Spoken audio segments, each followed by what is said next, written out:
Aloha, and welcome to another episode of Financial Education with Hawaii Central Federal Credit Union. I'm Amber Millsap, Community Relations Officer for Hawaii Central. With me today, I have Gary Yanagihara of PSH Insurance and Annie Karirao, who is a member of our community. And today we're going to be talking about long-term care insurance. It's the first part in a three-part series, and want to thank both of you for being here today. Annie, want to hear a little bit about you and what brings you in here today to, what interests you in long-term care? Well, I've actually gone through an experience this past year. My husband, I became a sole caregiver for the last year, and specifically really intensely over the last 8 months or so. And he passed in August. And during that period, I realized that we had not planned for anything in terms of long-term care or any kind of illness. And I have many friends who are now, of course, looking at what we're going to do for the future. And so I'm thinking this would have been perfect had I thought about it back then. So I'm wanting to get more information to better serve. Well, Annie, of course, we're so sorry to hear about your husband, but really thank you for being a part of the show today. And Gary, could you tell us a little bit about yourself and your background? Well, I started in the insurance industry in 1976. Then in 1982, PSH Insurance was founded, which is a locally owned and operated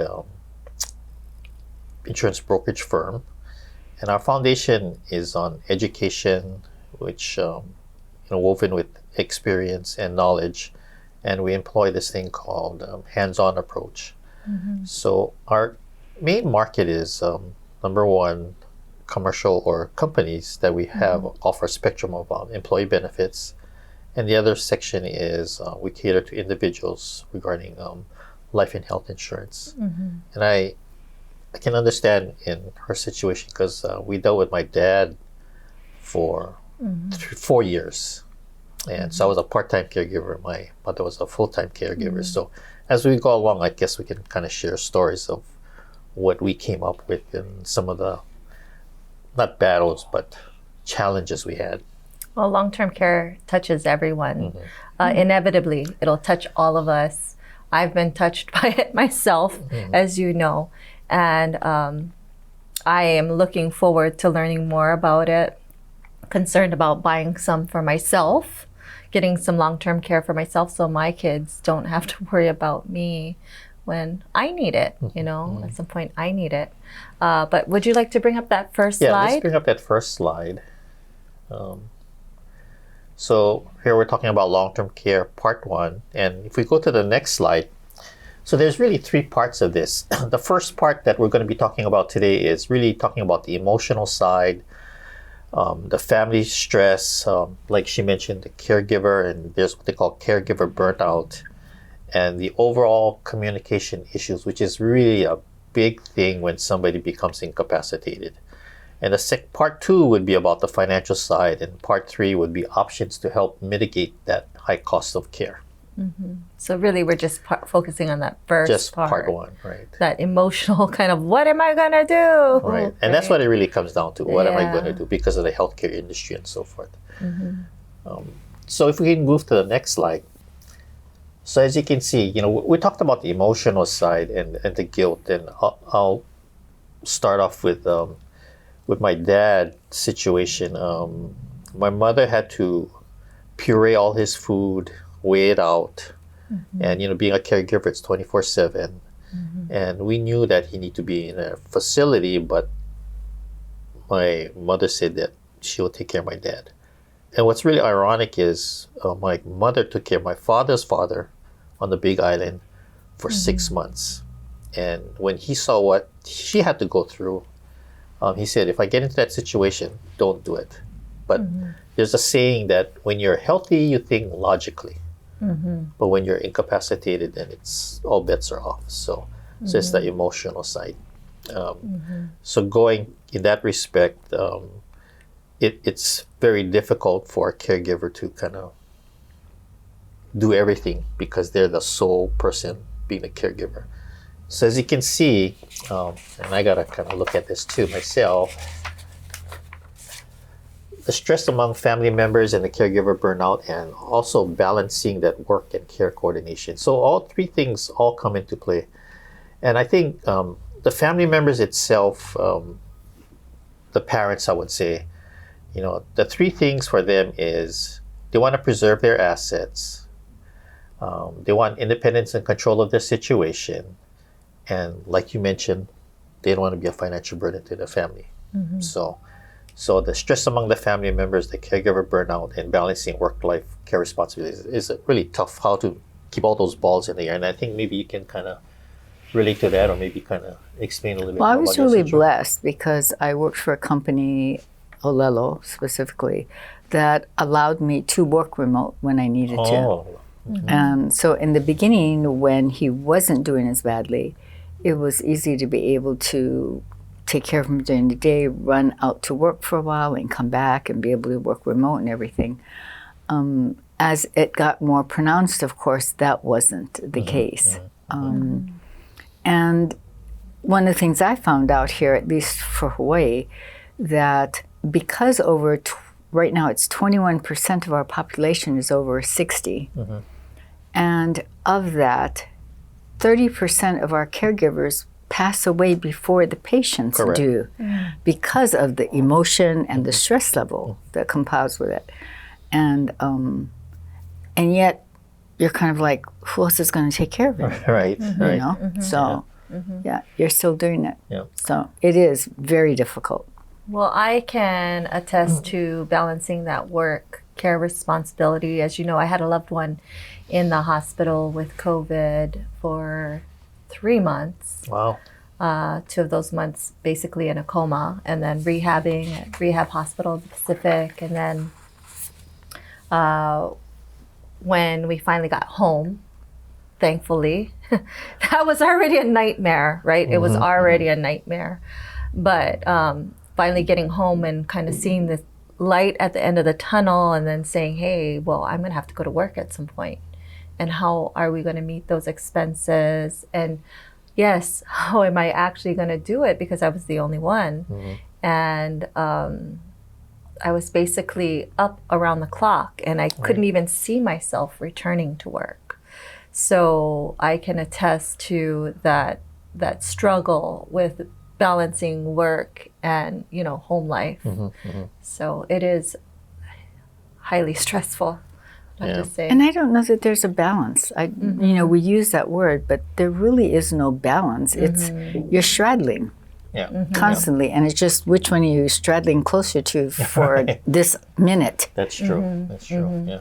And a lot depends on whether it's an injury or an illness, the severity of it. Obviously, the more severe it is, the more care that has to be given. So like in my dad's situation, because my mom was a sole caregiver, and it was basically 24/7, we knew that we had to have my mother get some respite, So I found a facility, I knew the administrator, so I called the administrator, said, can I have a respite program for my mom? So they said, okay. So you're thinking, because you're not, I'm in the business, but that's a whole new business, the healthcare industry. You're thinking, I can just place that person maybe Monday. Well, that's not the case.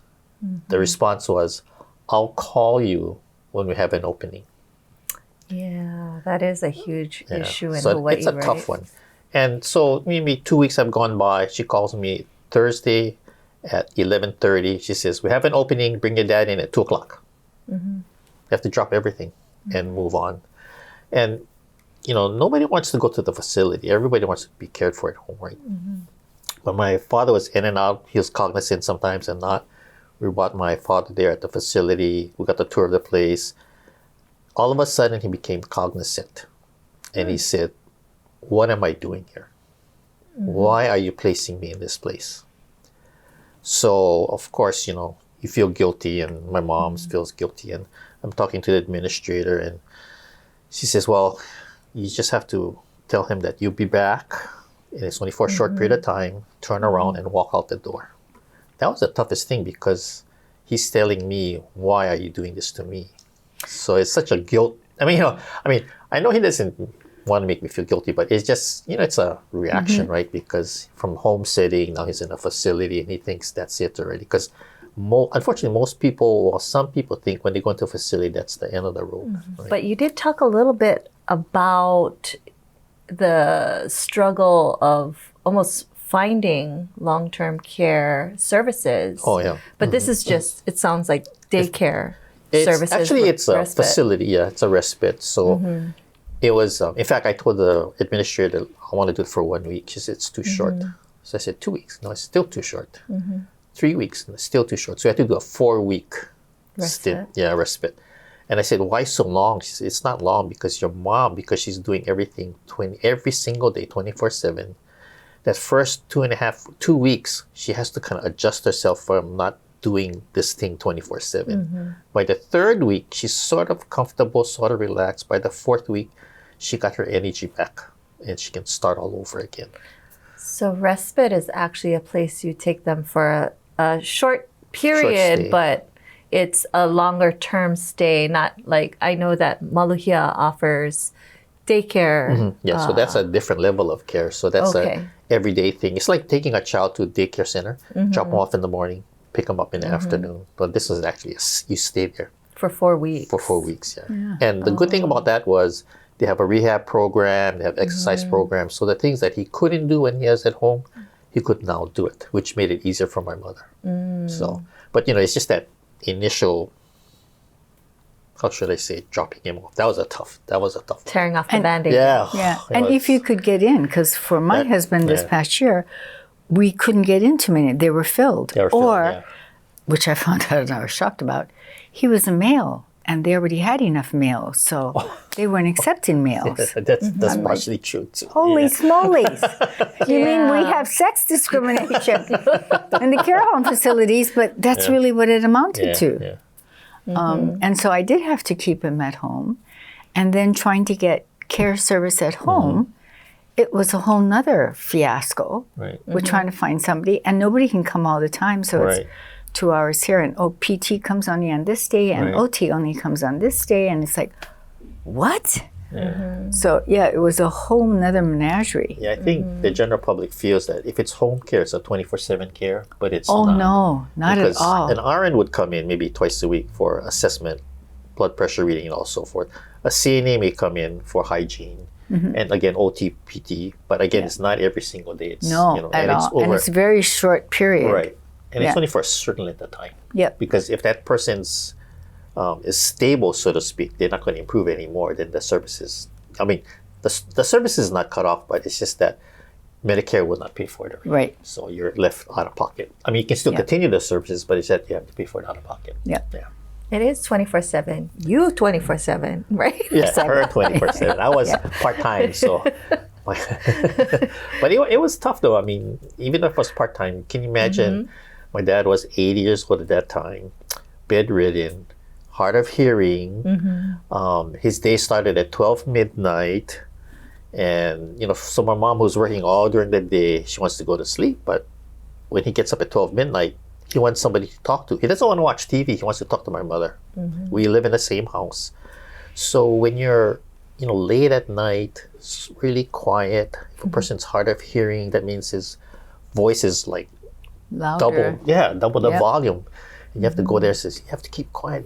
But they don't get it, right? I mean, because they're incapacitated, so to speak. They're just miserable, let's put it that way. They're just miserable. So it was challenging, definitely.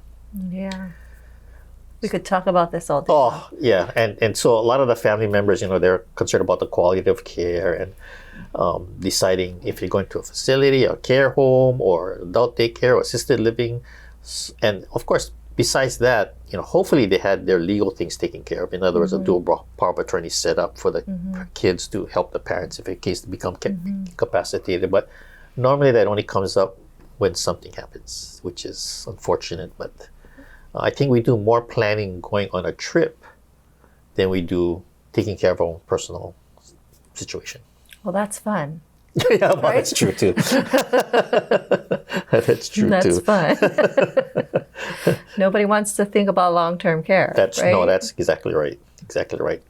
Again, I think when you're healthy, like I said before, you think very logically, but when you're incapacitated, logic goes out the door because you're miserable, you're angry. I mean, there's a whole myriad of emotions that goes through you. Because can you imagine if we just did an exercise that you couldn't use your arm for the whole day, one arm? Oh man, you find out that this arm is pretty important because I use it for a lot of things, right? So, but can you imagine that you can't do anything? Or one of the things that is always talked about is activities of daily living. So that means that that's not being able to eat yourself, bathe yourself, transferring in and out of bed by yourself, go to the toilet yourself, or dressing yourself for continence. So most policies, you cannot do, the criteria is you can do 2 of the 6. Okay. Now, just doing 2 is it's pretty major.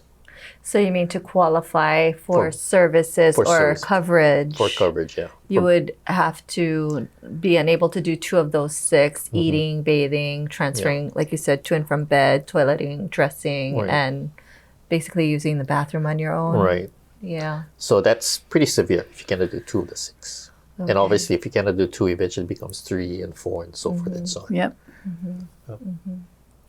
Well, did you want to bring up that next slide? Oh, yeah, let's bring up that next slide. Okay. So I think one of the most important foundations just to plan or talk about long-term care is communication.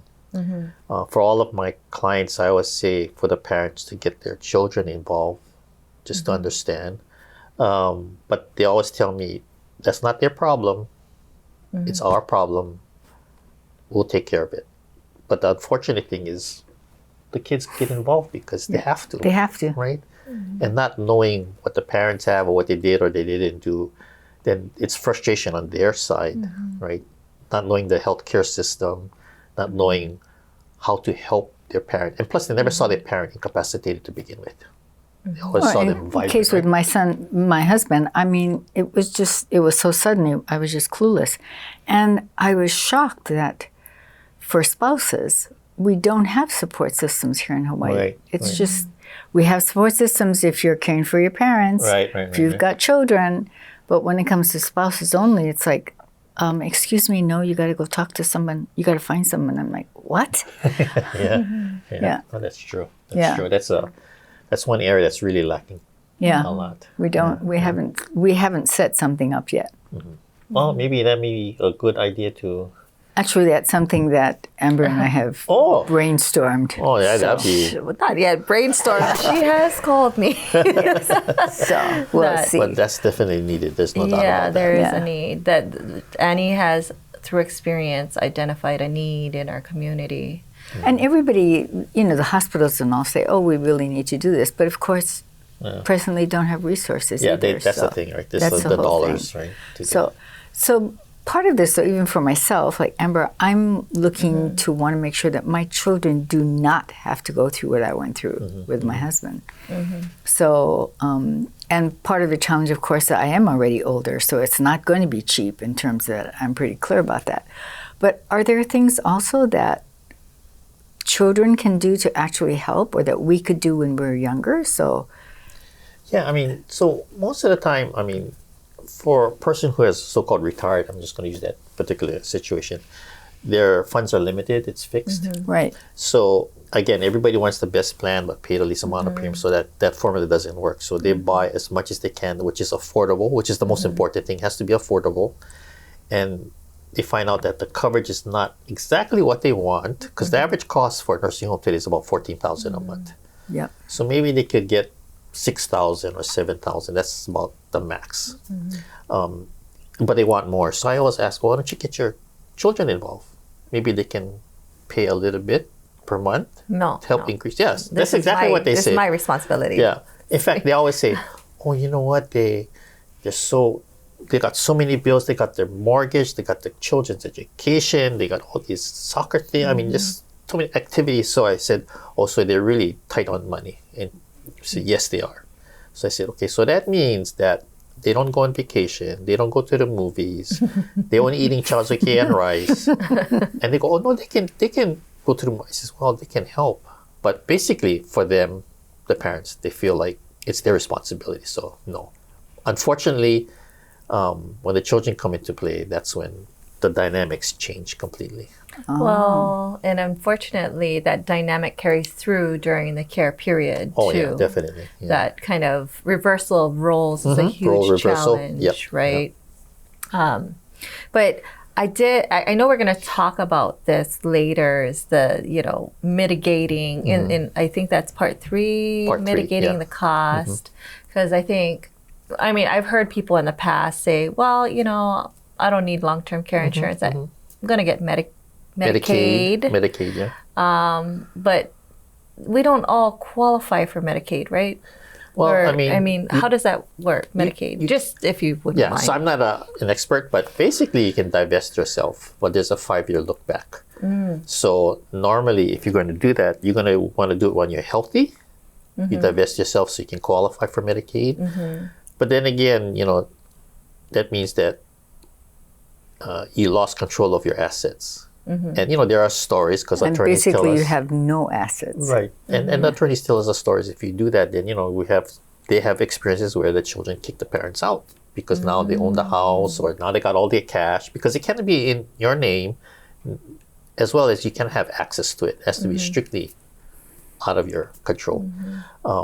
So that sort of doesn't make sense because you work hard all your life. So you should definitely use it however you need to use it for your care, or if you have anything left over for your kids, your grandkids, or so forth and so on. But it's a tough environment, when you talk about long-term care. And really the only people that understand it is if they actually experienced it, either being a caregiver themselves, because if they didn't, it's like, nah, it's not going to happen. It's too far down the road. But, it can happen not by sickness, but it can happen by a car accident.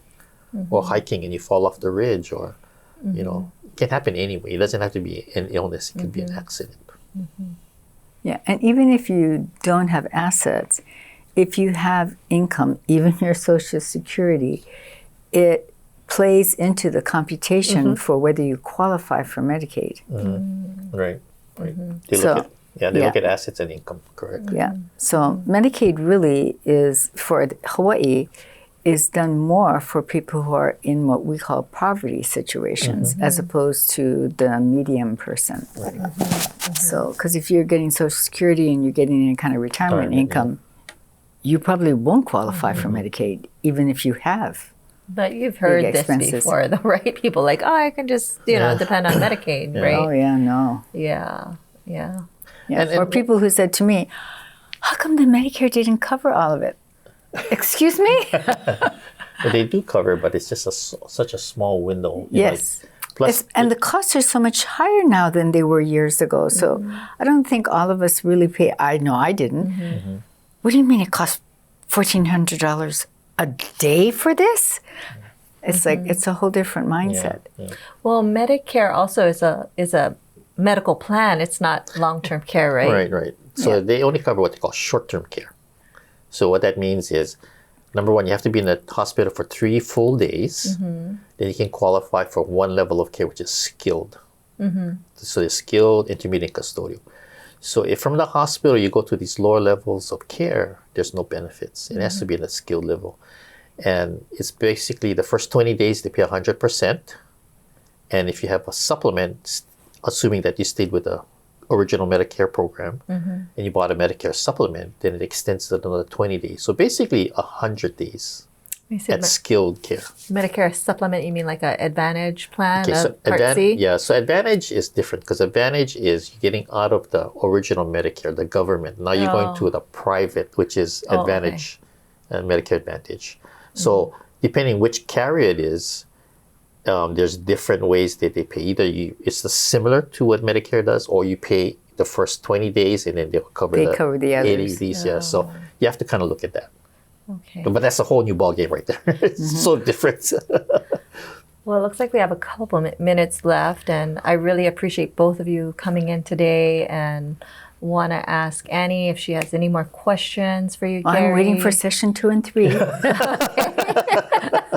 And Gary, do you have any last imparting words? Well, not really. I think the most important thing is, of course, long-term care is going to be with us for a long time. So it's just a matter of just getting educated and knowing what your options are. Whether you do something or not it's really up to you. But just get that information. That's the most important thing.